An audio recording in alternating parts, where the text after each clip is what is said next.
Hi, this is Lucia with Yard of Love. This week I have an email from a guy who says, I'm gay and I had a boyfriend for 3 years, but it didn't work out, which I'm totally okay with. After a few weeks, when I was ready, I started dating again. Really? After a few weeks? I'm assuming that means like 2 or 3, maybe 4. There's no way that you're ready to start dating again after a 3-year relationship. I highly doubt it. But okay. I met a guy online, had a chat, and he really wanted to meet me. In the beginning, I was like, whatever, because from his pictures, he wasn't really my type, but I liked his personality. So we went for a drink, and I have to admit, when I saw him, he looked so much better than his pictures. Yes, that's actually happened to me, and that's why it's so important that your pictures really show the way you really look, and you don't put up bad pictures, because several times I was so about someone but decided to meet them anyway, and then they showed up, and I was like, wow, you look better in person. So if you're not having much luck with online dating, it's probably your pictures. All right, so he said, we had a nice time, had a few drinks, and decided we definitely wanted to start dating. The first week was great. He was saying he really liked me and maybe we should start living together because it's a little long distance. After 1 week, he's talking about living together? That's not good. And he says, well, it was really not, meaning not long distance, but okay. When he asked me that, it was a bit too soon, but I felt like he really liked me and he was ready to move on from his ex.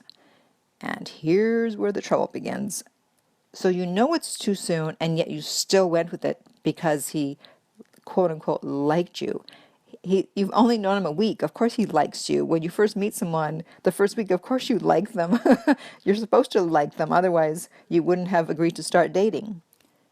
Also, he mentioned an ex. So if someone says that they're ready to move on from their ex, it means they're not ready, because if they had moved on from their ex, they wouldn't even be thinking about them, and therefore they wouldn't bring them up. Do you know what I mean? Someone says, I'm ready to move on. They're not ready, or they wouldn't announce it. Okay. By the end of next week, he sent me a text that we went really fast. You think? With everything, and he still loves his ex-boyfriend. Uh-huh. That's right. I was really angry, and I replied with an angry text because it's not right what he did. So let me stop you right there.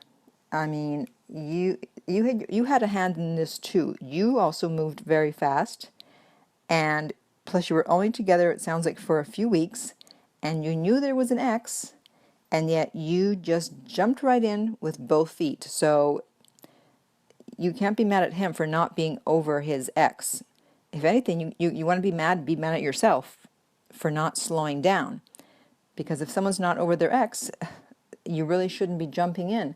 And the correct way to respond, yes, I know you're angry, so like I've said before, you can be angry in private, be angry at your cat, punch a pillow, talk to your friends, but do not show anger to the person, because there is a more effective way to get your point across and to get what you want without showing anger, which lowers interest level. And so the correct response would have been to say, well, I'm sad to hear that for me, but I'm happy that you're going to be back with your ex. That way, when they break up again, because if they broke up once, chances are that they'll probably break up again. Then, guess he's going to be looking for after they break up again? You. If you had just been calm about it and said that. But unfortunately, most people, they get upset, they get angry, and they do what you did. So we want to do things that are effective, and expressing anger in that moment is not effective. Although it's the easy thing to do, it's not what's going to get you what you want. Moving on here. I was heartbroken on top of that. My dad passed away that week. Sorry to hear that. And that made things even worse, of course. I was depressed, and I contacted this guy. He told me to leave him alone and blocked my number. I know that was a dumb thing to do, but I wanted to have some support and thought that he would give it to me. Why would a guy that you've known for 2 weeks, why would you expect him to give you support when he's decided he wants to be back with his ex? He's not a long-term boyfriend. He's a guy you've known for a few weeks, so you can't expect anything from a guy like that. Okay, it's been 1.5 months now. I'm getting my life back on track, but I can't stop thinking about him. Any advice? How can I turn things around so he'll want to see me again? Well, I mean, if he's still seeing the ex, then you don't want to see him, and he's probably not going to want to see you again. So if anything, you have to ride this out and wait for the ex to exit the picture. I just made that up right now. But in terms of thinking about him all the time, it's because you became attached too fast, and you already had big hopes and dreams for this, and now they're gone for the moment, and that's why it's hard to stop thinking about him. That's why you hear people talking about going slow, so that this doesn't happen, that if something ends after 2 weeks, you're still thinking about them a month and a half later, because you want to see who you're dealing with. You don't know.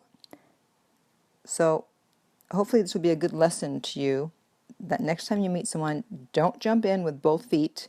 I don't know how old you are, but it sounds like you might be in your early 20s, because usually once people have been burned a few times, they learn not to jump so fast, and then they take their time to see who they're dealing with. And in terms of making him want to see you again, all you can do is employ the no contact rule, and it sounds like you've done that, which is great.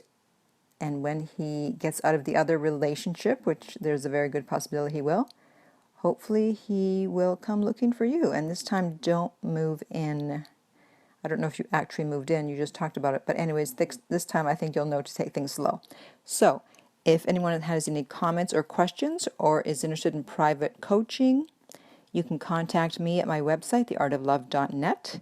If you're listening to this on iTunes, I would appreciate if you would rate and review the podcast. If you're listening to this on YouTube, please subscribe. And in the meantime, remember that love inspires, empowers, uplifts, and enlightens.